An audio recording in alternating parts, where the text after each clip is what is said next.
Again, my name is Anthony Gingrossi. I'm the co-founder and owner of Dynamic Colors Inc. Painting and Restoration, based in Evanston, founded in 2001, moved our head office to Evanston in 2005. We service Chicago, the North Shore, all the way up to the Lake County area, which is Libertyville, Mundelein, up into that area. We're a full-service interior and exterior painting and restoration company. We also provide carpentry and handyman service. Award-winning company. Probably most importantly is we're an EPA lead safe certified company with a lot of the houses that we deal with in our service area that are built before 1978. To my left, I have Jason from JC Lick, and to my right, I have your right, either way, Brian from Rust-Oleum. To me, the point of doing this Facebook Live is to hopefully educate homeowners on how to speak to contractors, what to look for in proposals, what to look for in products, and to make sure they're hiring the correct painting contractors. So I have Jason and Brian with me because as we go through this, we're going to do this once a month. We're going to talk about a lot about product and a lot about preparation and when to use products, when not to use them, and that's why I have the experts here, and we're bringing in some different experts as we go through this throughout the year. So know a little bit about me. Let Jason introduce himself. We'll go to Brian, then we'll get into the topic of how to hire the correct exterior painting contractor. So, Jason? Well, again, thanks for having me be part of this. I'm pretty excited to be part of it. And my name is Jason Figueroa. I work with JC Lick Company. Been working for the company now for about 17 years. We are a full-line decorating retailer here in the Chicagoland area. We offer Benjamin Moore coatings, full line of window treatments, professional wood coatings, along with a full variety of industrial coatings, which include the Rust-Oleum brand. And I'm Brian Holtz with Rust-Oleum. I've been in the coatings industry for about 18 years now. In Rust-Oleum, we kind of have everything that you could possibly need for your project, whether it be industrial, like Jason mentioned, as primers, roof coatings, sealcrete, just really any cleaners, anything you possibly need. Okay. Thanks, guys.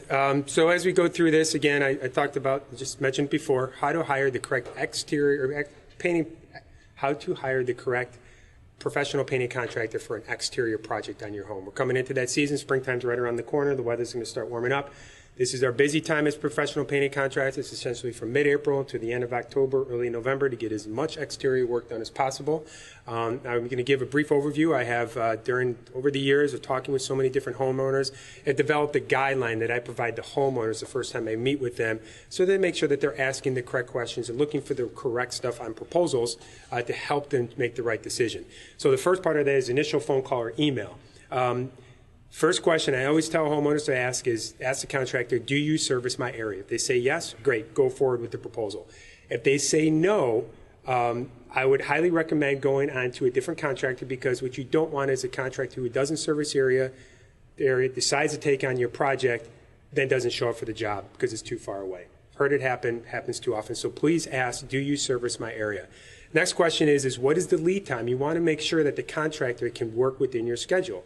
If you need a project done within a month and you hire this contractor and then the contractor says we can't get to you for 2 months and it's outside of that time frame, now you've got a conflict there. So always ask that even before you meet with the person. This is even before you meet with the contractor. 1, service area. 2, what's the lead time for the project? Third one, and really, really important, is you ask that contractor, do they have insurance? General liability policy, and most importantly, workers' comp. You want to make sure that everybody that's on that job site has insurance, whether or not it's under the umbrella of the company, or if you have subcontractors, is that they have their own workers' comp insurance and liability in case anything goes wrong with the project. Second, if you live in a house, or fourth, I should say, if you live in a house before 1978, ask if that contractor is EPA lead safe certified, especially if you have children in the home under the age of 6, children in general. Ask them, please. Say, are you an EPA lead safe certified company? If they say no, contact another contractor. You want somebody on your project that knows how to deal with the EPA regulations, the correct setup and cleanup process, because it can be pretty dangerous to kids. Fifth, ask how long that they've been in business. You want to know. They're around for a year, 2 years, 5 years, 10 years, 15. What is their experience? And then lastly, you want to make sure that the contractor has their own employees. So some contractors may subcontract guys out, and that's okay as long as they work directly for their company and they're not finding somebody a day labor to come in and do some work for a little bit. So it's vitally important that everybody that's showing up to your house is the same crew, same people every single day. And it's not a different crew, and you don't recognize the faces that are at your house each and every single day. So make sure you have a designated crew for your project. So these are questions you want. Those 6 questions: service area, lead time, insurance, EPA lead safe certified, how long have you been in business, and do you have your own employees? If they cross all those 6 off, set up a meeting with that contractor, because from that point forward, you know that you're at a good point with that contractor, that they're going to provide you a good proposal, be able to do the job that you guys want to have it done. Jason or Brian, you guys have anything to add in with that over the years of dealing with contractors, or questions or stuff that you've come across with homeowners over the years on projects? I mean, No? I think you hit those highlights Okay. are crucial. Okay, great, thanks. A don't, I always tell people, is I say, please, whenever they call me, please don't ask how long the project's going to take. We need to see it first. So if we get past that and we get out there and we walk it, then you can ask how long the project's going to take. I do have a lot of people that will ask, here's the description of my project, how long is it going to take? I don't know. I need to see it. There's a lot of variables that go into that, most importantly, the preparation on a project. So we will go into, lastly, ask to meet with the owner at some point. If you have an estimator that comes out, or if you meet with the project manager, you're going to estimate that project before you sign that, before at any point during that initial meeting, after your phone call, make sure the owner's there. You want to make sure you have the ear of the owner at all times during your project. Okay. Second, the phase 2 is the appointment with the contractor. Talked a little bit about, so when the contractor is now at your home, and your house is built before 1978, ask the contractor, ask them to see the certification. You want to make sure it's certified. Usually you can see that on the website. Second, you want to make sure that the products that are recommended, and I'll have Jason and Brian step in here quickly about this, is that depending on the different substrates you have on your home, you want to make sure the correct products are being put on the correct substrates. Wood, that may be cedar, oak, pine, vinyl, aluminum, brick, concrete, metal, anything. You don't want to cross over. So I can give some information on that, but I would like Jason to touch briefly on how you don't want to cross over product. You don't want to put a product on wood and go put it on metal, and vice versa. So what is the reason why, or what can you tell people out there? Well, I mean, absolutely.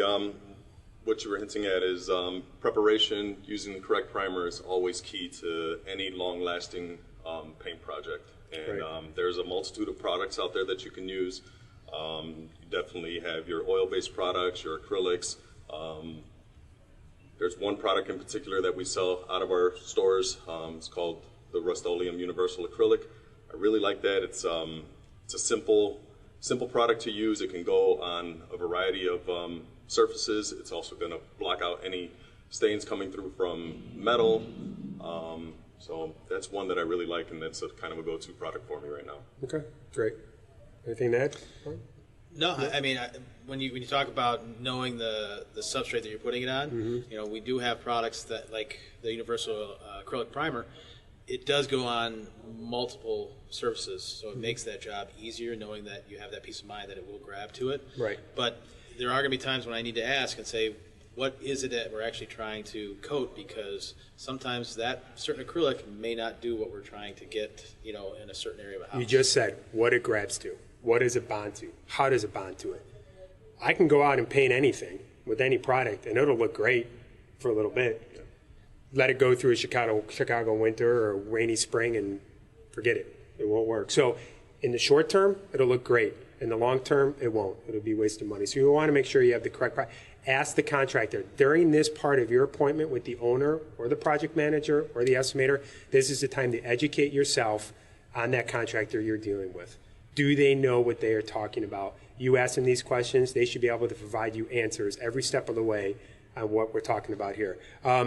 The next part of this is ask the contractor, what is their warranty for the labor and material? Make sure they have a warranty in the contract. You want to make sure if you're spending X amount of dollars on a project that is warranted for a minimum 2 years, at a minimum, that they'll come back on and fix anything on their end outside of fire damage, water, or something like that. But if it's simple failure, or like we talked about before, not putting the correct product and the correct substrate, you want that contractor to come out and fix that. And make sure that's in the contract too. Ask the contractor what types of projects do they do? Do they work on a home that's similar to yours? Do they work interior and exterior projects? You don't want to get a contractor that focuses on interior work that's going to do an exterior project and vice versa. It's a completely different world, and I think both Brian and Jason can attest to that, is that the products that use exterior are completely different than the products that use interior. You can't take an exterior product, an interior product, and put it outside. You could do that going from outside to inside, but definitely not interior to exterior. It's not made for that. And I think you guys can touch on that. You've got to be careful even going exterior to interior. If it's an interior-exterior product, that's okay. If it's a strict exterior, like an exterior house coating, you really don't want to put that on the inside, because most of those are formulated with mildicides and pesticides to help reduce that mold from growing or that mildew from growing, and that's actually released when moisture hits it. So if you're inside and you get a little humidity in your air, that can actually release some of those mildicides, and you can get some smells in your house that may not be smart. So you want to stick, if it says interior, only use it interior. If it's interior-exterior, it's okay to use them both. If it's exterior, just use it outside. Okay, great. Okay, next part is to, again, talked about it before, you want the ear in the eyes of the owner. Ask whoever you meet with, are they going to come to your house and check up on your project? If you have a problem that the estimator or the project manager can't deal with, can you speak to the owner? You want to have that ear. You want to make sure that if something does go wrong, you have one direct contact to the owner to solve any issues that are going on the project. That's very important. Also ask when you're on there, what are your hours? What are your typical work hours? Do you work weekends? Sometimes you have to work around family schedules, and that's very important to know that when the guys are on projects. So a little bit of a recap there. Appointment with contractors. House built before 1978. Ask for the certification. What type of products on different surfaces? The contractor should be able to tell you that. What is the company warranty for labor and material? Ask for referrals of projects they've worked on. Get some addresses. Go drive around the neighborhood. See what they've worked on. Make sure it's something similar to yours. Make sure the homeowner, you have the ear of the homeowner to check up on your project. And what are the hours for working on, if they work on weekends? I would say what you want to make sure is that when you have that one of the three people coming to your house, you want to make sure that they present themselves professionally. It's simple stuff. Shake your hand, look in the eyes, have a logical conversation with you about it. You want to make sure you have a good feeling about that and that they can educate you during the entire process of your initial meeting. Okay, so that's very important. Okay, phase 3, now that you've decided the contractor now submits you the proposal, you've accepted that proposal, and now it's time to start the project. When you're getting ready to accept that proposal, some of the bullet point items I think are important to look for in a proposal is, 1, how much is it cost to paint the house? I do my proposals, but I break it down by each side of the house so the homeowner knows, because it may be different. Typically, any house that faces southeast has more weather than any house facing northwest. You get that direct sunlight more during the day, so it may cost more to work on that side of the house due to the preparation. So I like to break down my proposals by each side of the house so the homeowner knows specifically where their money is going. You want the material costs separated. You want to make sure you have a cost for your labor. You want to make sure you have a cost for material, and you want it all itemized, exactly what they're going to do. Not house painting of house, X amount of dollars. Material costs, X amount of dollars. You want to know all the products that they're going to be buying, and you want to know all the work they're going to be doing on the house in case there is an issue. You're working on the outside of a house, the front porch is there, you're supposed to paint the front porch, you had a conversation, it's not noted in their proposal, now the contractor says, we're going to paint your front porch, it's X amount of dollars. When you were on the understanding that was within the original contract, but it wasn't itemized in there. That's very important. Look for that stuff in there. You want a description on the proposal of the daily setup and cleanup process, especially when it comes to the houses built before 1978. Are they going to clean up at the end of the day? Are they going to leave ladders laying on the side of your house? If you have kids, you don't want them staying playing on ladders. Are they going to leave plastic, paint chips, paint brushes? You want to make sure stuff is cleaned out from your house every single day, set up and clean up at the end of the day. Look for that on there. Description, we talked about it with the guys. On there should be a description of the painting materials that they're going to use on the different substrates, the different primers, the different caulks. All of this should be itemized on there. Another good thing to look for is what is the contractor going to provide to complete the project? You know everything you have to pay for. Now, what is the contractor? You don't want a contractor looking at your house and you've got a peak that's 50 feet up there and they say, well, guess what? We don't have a ladder to get up there. I need a rental charge, or I got to go buy a new ladder for $500 and I'm going to bill you. If not, now we can't do the work. You want to make sure that when you're hiring the contractor, you're looking at their proposal, they will provide all the necessary supplies to complete your project. that should be power sanders, caulk guns, scrapers, ladders, pressure washer, all this typical stuff. The contractor should already have ready to go and not having to bill you back for that. Make sure on there, length of project is noted on there, which is also very important. You want to know how long the job is going to take so you have an idea how long the guys are going to be at your house. And I'll go back to it again, is that labor material needs to be itemized on it. I think that is very, very important about this. Too many times I speak to homeowners where they get a lump sum. Labor material, X amount of dollars, and they don't really know what's going on in the project, and it's a lot of just hearsay, and it's just not a good way to do business. So if you get a proposal like that, ask that contractor. If you like that contractor, ask the contractor to break it down. And if they don't do it, I'd say move on to the next one.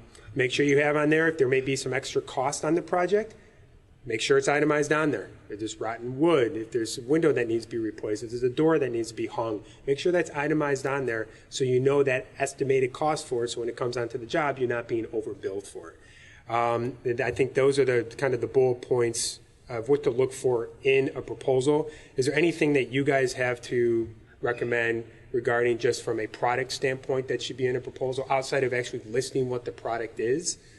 Or just that's the biggest point. I mean, okay. If I'm having my house painted, I want to know what's being used, so then I can do some research to make sure that it's something that I feel comfortable with and I know it's going to last on my house. Right. Absolutely, especially when you get into some of those specialty projects like you mentioned with the lead encapsulation. You want to make sure that you're using the right products for that. Like Benjamin Moore makes a product called Lead Block. It's a great product. It can be used interior, exterior. It's going to create a nice thick elastomeric coating over it and really seal that in, and then follow that up with a nice good coat of So make sure it's itemized on there. If you have a bedroom that has lead-based paint in it, make sure it's itemized that they're using that specific product on that surface. Very important.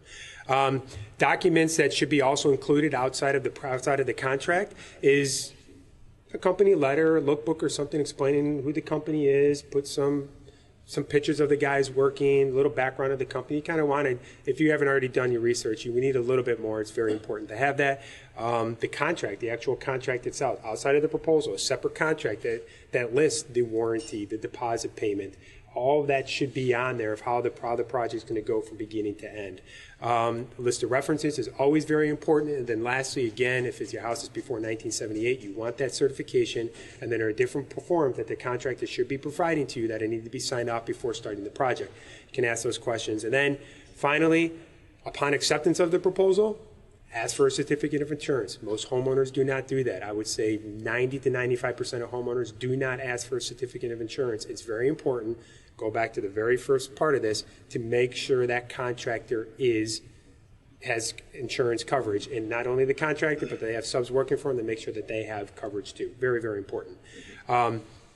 If you accept the proposal, that's when you get your working dates. You sign the work agreement. You'll send in the deposit, and you want to make sure before that point. I always like to show up a week or two beforehand. I introduce the project manager to the homeowner. I introduce the crew to the homeowner. So when they show up day one, even though I'm there day one, now they know who's coming to their house and they feel comfortable with that, especially when we're working inside with families and they have busy schedules. You have guys coming into the house. You want to make sure that the face is recognizable and it's not somebody like, I'm not sure who these guys are. So I always like to do that point of contact a couple weeks before the project.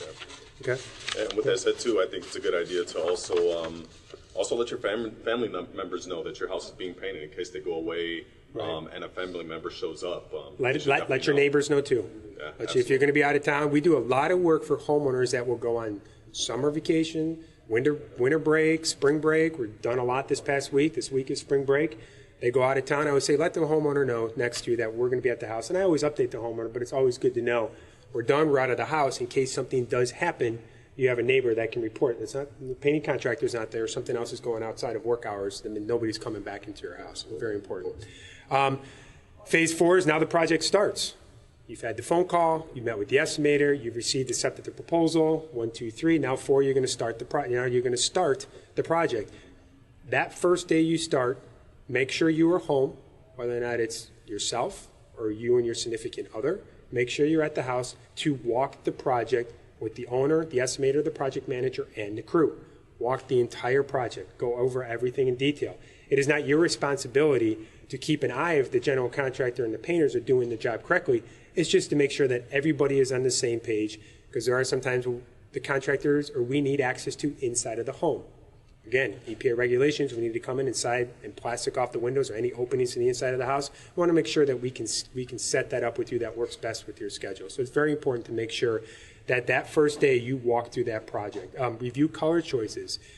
That's also very important too. That first day, unless you don't do it beforehand, is talk about colors. Get some samples up on the house, interior, exterior. You don't want this to be a decision where you feel rushed or hurried, because this is, out of every homeowner that I dealt with, this is by far the most difficult decision, is making a color choice for the interior, the exterior home, especially the exterior. We're doing a tire repaint because it is a massive project and you don't want to pick the wrong color and have to repaint your house. I would say request, what we provide is I provide daily email updates with pictures. Request that. Make sure when you walk in that job, if you have the project manager there or the homeowner, ask for updates. Say, hey, I would like to know daily or every couple of days or by the end of the week, how is my project? Even though you're there and you're there watching it, you're not sure how long it's going to take. You want to make sure everything's going and everything's on schedule and on time. Probably one of the most important keys is that when the project starts is you want to make sure you have a good relationship with the project manager and you can speak and understand and talk to the project manager, because if there's an immediate question that needs to be answered, that needs to go through the project manager that's on the job site. Because what if you can't get a hold of the owner or the estimator that's there? You want to make sure that the project manager communicate that with you. It's very, very important. Anything else to add for that? You know, if you guys ever heard anything about when smile. Something to make sure when you're starting a job and your contractor is there and is going to start, make sure that the paint that was on the proposal is the paint that's on the job site. Yeah. Because sometimes there can be miscommunication, but if you're expecting, you know, the highest quality and suddenly it's a mid-grade or something like that, that's a conversation that needs to be had. Right. And why? Right. Exactly. Because now they're not following through on what the proposal was. Right. And something that we do as a company is that I will point out, one, when we have purchased the materials, here's your DTM for the metal, here's for your brick, here's for your concrete, here's for your wood, here's for your aluminum, whatever the surface is, here's the product we're using. Exactly what it says in the proposal, it's exactly what we're using on that surface. And when we are done, we leave the product for the homeowner too. So we leave it for touch-ups to make sure in case you guys need it. But that is very important to, someone isn't charging you for $60, $70 gallon of paint and they're buying a $30 gallon of paint. So you should not have to do that, but it's just a good thing just to check in and just to make sure that the contractor is doing that for you. Lastly, really about a project, really quick to get into, is about the EPA part of it, to make sure it's basically, it's all about the setup and cleanup process, especially in the exterior of the home. If you're working on the outside of a house and the homeowner wants to grind down the existing paint that's on that surface and you're grinding away at it, dust and debris flies all over the place. Number one, you want to make sure you have a HEPA vacuum hooked up to your power sanders. And number two, you need to encapsulate the entire side of that house. And what I mean is that the gigantic tarps that sometimes you see the construction crews use, the big plastic blue tarps, create a barrier around that one side of the house, encapsulate everything, make sure underneath, over all shrubbery, all landscape is covered in plastic, so all dust and debris falls onto that, is wrapped up at the end of the day and thrown away, and make sure that the blue tarp stays there throughout that duration of the preparation process to encapsulate all that dust and debris that's floating around in the air. If you've got neighbors with young kids to the left, to the right, to the back, to the front of you, you want to make sure that stuff isn't floating around in the air. Open windows from your neighbors going into the bedrooms of the houses or into their family rooms, into their kitchens. You want to make sure that the contractor has all of that encapsulated. Once the preparation's done, then they can take the tarp down and go ahead and paint. Go to the next side of the house, set it all up again. So that's very important to make sure the contractor is doing that. That is the most important part of the thing with the actual part of the EPA, is make sure that it's set up properly. For the interior part of your home, you want to make sure that all openings in that room are covered.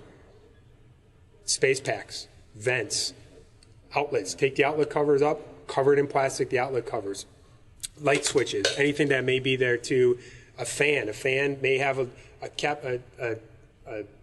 cap around the top of it. There may be a little bit of a gap in there. Plastic that off. You want to keep everything inside that area. Windows, doors, plastic everything off. It's very, very important to make sure that nothing gets outside that space.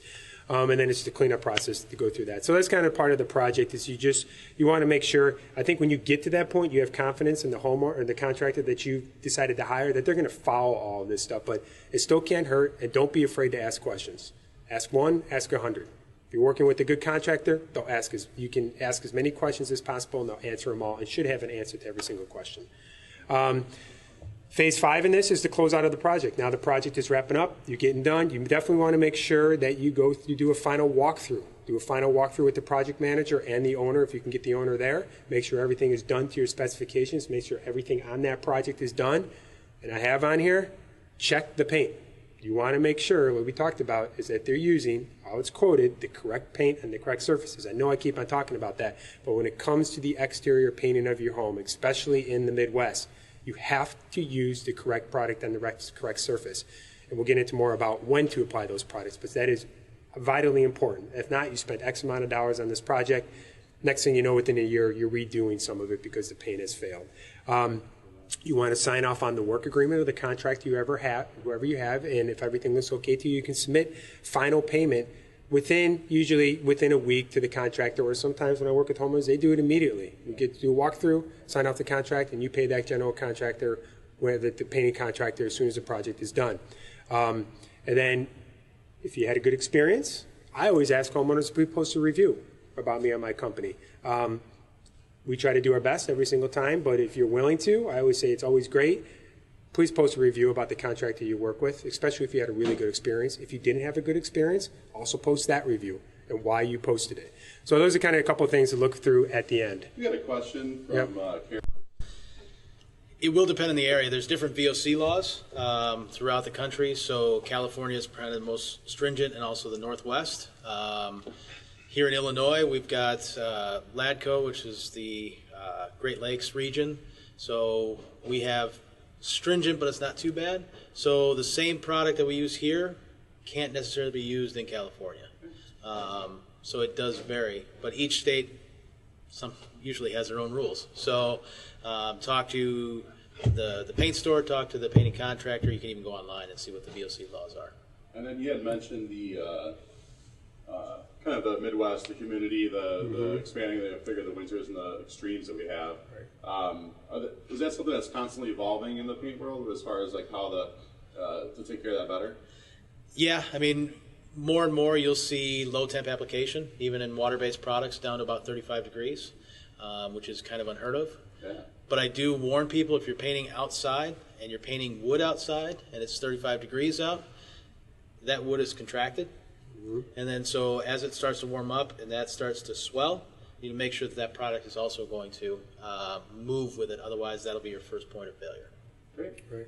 And if you've got a contractor there, have them take a temperature reading of that surface. If it's 35 degrees out and that surface is 25, 30, you don't want to paint it.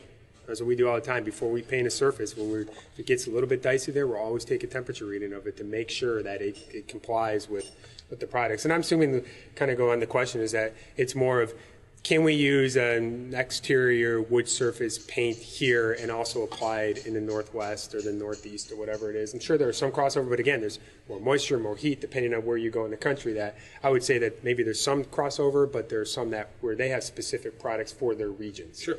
You know? And some are more, humidity or moisture tolerant. Yeah. So if we know we're in Florida and it's humid all the time, there are certain products that are going to perform better, and you may never see here in like the Midwest. That's why in Florida, Arizona, Mexico, that's why you see a lot of stucco homes. It's a different product for that surface there because it gets so hot there. You need to make sure that you're putting the right product. So I would say product that we would typically use here on the exterior of your home would not be the same as we would use somewhere down south or somewhere up north where it's colder more often and it's rainier. I think it's probably different products for different regions. Do I know those specific products in those regions? I don't. Yeah. I guess, yeah. Right. Exactly. But I would make fungals, things like that. Yep. I would make sure that if you live north or if you live south, depending on what region you live in, is to make sure. I mean, J.C. Lick carries a whole bunch of different products from a whole bunch of different people. Rust-Oleum has a whole bunch of different products too. Is that they may have different products for the different areas, and I think that's you just got to do a little bit of research on your end there because of what we say here may not be applied to someone who has a house that's it's 120 degrees in the desert or 130 degrees, it's going to be a different product for those surfaces out there. I mean, a perfect example, and I don't want to get too deep into it, but we have a product called Cover Stain, and we have 4 formulations of it. One for California, one for the rest of the U.S., one for the LATCO states, and then the original version, which is probably good in about 5 or 10 states now. So paint manufacturers are constantly evolving to tailor to those regions. Right. Okay. That's it. We're good. So the last part of it is the phase 6. We're all done. You've closed out the project. Is the warranty and the touch-ups. You want to make sure if something happened on your project under that warranty time, that contractor is going to come back there. You also want to make sure that even if it's past the warranty time, that the contractor will still come back. Whether or not they come back and do it for you at no cost. Some will. We do all the time. We're always in the area working. If it's 10 years after the job, well, no, because that's a little bit further out. But if you've got a 3-year warranty on a project and it's 3.5 years, 4 years, certainly we'll come back. The job should last longer than that. If we did it right, it should last more than 3 years. It should last more than 5 years. It should last more than 7 years. So if we're in the area, we're happy to come back. But you want to make sure that that contractor will come back and do the touch-ups as noted in the agreement that you signed with them. That you have their ear on that to make sure, because that is very important. The last thing you want to do is have to go get another contractor to come in and fix what the other painting contractor did. So that wraps up our first Facebook Live here. So with that being said, you kind of got an overview of kind of what to do and how to ask and what questions to ask a painting contractor when they come in you're meeting them for the first time, especially on the exterior part of it. Like I said, throughout the year, we're going to talk about a lot of different things. And next month, we're going to talk about what types of products to put on different surfaces on the exterior of our home. Right now, we're going to really focus a lot on the exterior of your home and how to make sure the contractor is putting the correct products, not only on the correct surfaces, but also in the correct temperatures. You don't want somebody out there painting when it's raining outside. You don't want somebody working in direct sunlight and it's 90 degrees and your surface is 110. It's going to cause an issue. We'll get into more of that. So thank you, everybody. Anthony Gingrossi, Dynamic Colors. Jason Figueroa with JC Lick. Brian Holtz with Rust-Oleum. Until next time, signing off.